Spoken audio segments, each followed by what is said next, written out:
Hey everyone, Jacob with Scooters Lawn Care here in Cape Coral, and today we are going to talk about aftercare for your brand new landscape. What are the things that are going to be coming up that you're going to need to do?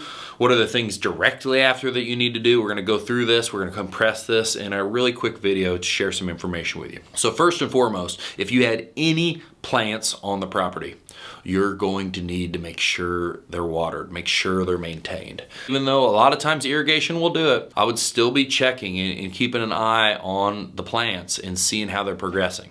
Luckily in the rainy season here, we get so much rain that a lot of times you get plants established by the time it gets dry again. But plants and water are very important. And no matter what, you have to keep a constant evaluation of just watching a plant, seeing what it's doing. That's why I can't say water it for 1 minute every day, because every plant's different. Trees are different from small plants, and small plants are different from succulents. Like it's all so different. But one thing I can give you to help you is an overwatered plant can exhibit the exact same issues as an underwater plant. So a wilting, sad looking plant that's sitting in a puddle, you would normally think it's because it's dry, but those conditions can cause the same thing. So watering, number one, this is going to be very, very important. Now, if you had a brand new rock bed, landscape mulch bed, whatever it is, the next thing you're going to want to think about is weeds are very, very aggressive in Florida. Your sold landscape fabric, if you met me, I told you it's not weed mat, it's soil separation fabric, but depending on who did your job, maybe you didn't hear that, and maybe you have weeds just blowing up in your brand new rock. Well, unfortunately, with the weed pressure and just the smallest amount of organic matter in those beds, weeds are going to pop off, just like they do in a concrete driveway. And so what you're going to want to do here, as far as making sure this stays up and the aftercare of this project keeps it looking good, if you don't hire someone to do maintenance, you're going to want to make sure you have some kind of weed killer to spot spray these weeds as they germinate. Also, something like a pre-emergent to try to keep weeds from emerging or starting or going from a seed and actually becoming a plant. With those two things, it can slow down a lot of this, and it can create longer, cleaner beds. Because one of the worst parts about a rock bed is, yeah, the rock lasts forever and you don't have to refresh it all the time. But if you let weeds cover it, it'll stain it and make it look so bad. So weed control is extremely important. And to give you a timeline, you could have weeds in your bed. Like, we'll send people back out 10 days after mulching to spray. Rock, I mean, you could have weeds popping up in 10, 15, for sure 30 days in rock beds.